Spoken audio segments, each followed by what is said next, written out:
Ako študent gymnázia som musel v lete absolvovať povinnú letnú brigádu. Vraj, aby si aj budúca inteligencia zvykala na prácu.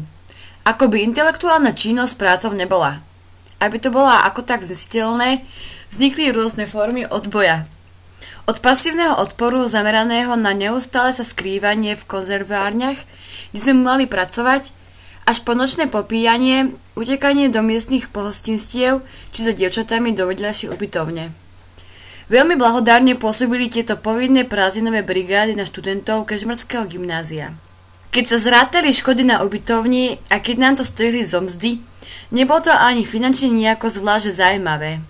Z tých čias mi v pamäti ostali 3 momenty. Tým prvým bola pieseň od Madony La Isla Bonita. Jedna z mojich spolužiačok ju dosť blbnute spievala vedľa mňa pri páse na čistenie uhoriek. Dokonca aj v noci cez okno, ako staroveká siréna. Až kým po značne opotrebovanom rebríku nedorazil spolužiak s jasným určením poskacieho panáka. Druhým momentom, na ktorý nezabudnem, bolo vylupovanie hlúbikov s jedierkami zo zelených paprík určených do čalamády. Mali sme na to žlté gumené rukavice, ale asi boli z nejakej slabej gumy, lebo po hodine roboty ma v nich pálili ruky ako 2 malé ohníky. A to som tú papriku ani nejedol. Tretím momentom bolo osobné zlyhanie v podobe individuálnej zbúry, keď nám povedali, koľko sme si za 2 týždne zarobili. Doniesol som si roztrhanú tenisku a pribrelil som ju spolu s uhorkami do veľkej 5-litrovej konzervy. Proces sterilizácie dúfam zabral aj na mnohými futbalmi nazbieranú áromu nezlučiteľnú s delikátnou chuťou chrumkavých uhoriek. Krásny vek oznievajúcej puberty. Neskôr ma to mrzelo. A ako? Mesiace som rozmýšľal, kam sa tá plechovica dostala. Do nejakej školskej jedálne? Závodnej kuchyne nejakého podniku? Alebo si kúpil nejaký závislak na kyslých uhorkách? Viem, o čom hovorím. V mojej špajze je najúzkostivejšie sledovaná práve pyramídka domácich zaveraných uhoriek. Keby som sa nehambil, tak by som do farských oznamov dal, aby mi ľudia po prípadnom krste či sobáši nenosili ako pozornosť fľašu najlacnejšieho vína, ale 7 decku domácich zaveraných uhoriek s mrkvou, kôprom, kolieskom cibule a strúčikom cesnaku. Najhoršie obdobie však prišlo, keď som v časopise Svet socializmu uvidel fotku z československej expedície na Mount Everest. Vedľa vedúceho výpravy v základnom tábore skladal domorodý šerpa z jaká zásobu potravín. Hádajte, plechovku s akou etiketou držala práve v ruke? Trebišovské uhorky v sladkokyslom náleve. Tú výčitku svedomia budem nosiť so sebou už celý život. Ako tie uhorky získali na fľašku spolu s inými polotovarmi od riaditeľa konzervárne.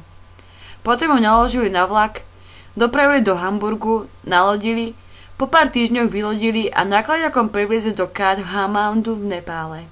Potom ju vyvliekli na Jakovi a potom ešte na chrbte šerpu do neviem koľko 1000-metrovej výšky.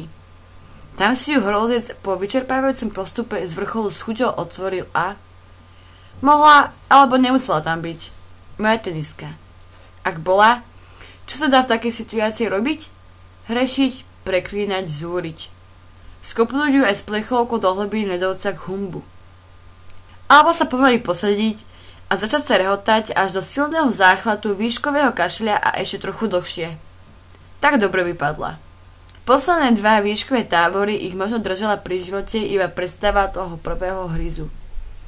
Ak tú tenisku vyrobili z rovnakej gumy ako rukavice na čistenie papriky, už z nej asi veľa neostalo. No dosť na to, aby to vyvolalo vlnu nesmiernej sebaľútosti. Jediný prostriedok ponúka smiech. To sú dobrým príkladom dospievajúci. Temer každý trapas rieša výbuchmi smiechu, čím privádzajú do zúrivosti rodičov, pedagógov a iných zainteresovaných. Myslia si o nich totiž, že ten smiech naznačuje ľahostajnosť, pohrdanie a bezcitnosť. Určite nie. Len sa od nich čaká, že si musia časom naučiť v pretvárke prežívať v podstate neškodné katastrofy výlučne s vážnou tvárou. A tak si pomáhať k skoršiemu infarktu. Je čas byť vážnym, ale je čas vedieť sa aj veseliť. Pane, možno ťažko hrešíme, keď niekedy vymýšľame a hovoríme vtipy o tebe alebo o tvojich svätých. Veľmi však chceme veriť, že máš mysel pre radosť. Cítime, že našou úlohou nie je len svet zveľaďovať, ale aj robiť ho radosným pre všetkých. Tvoj syn urobil prvý zázrak preto, aby sa nevytratila radosť zo spoločenstva, v ktorom sa ocitol. Nešlo ani o vodu, ani o víno. Išlo o to, nepokaziť radosť. Prispieť k nej svojim dielom. Daj nám silu potešovať zarmútených. Lebo to nie je len skutok duchovného milosrdenstva. Je to robenie neba na zemi. Tvojho kráľovstva. Tvojej blízkosti. Amen.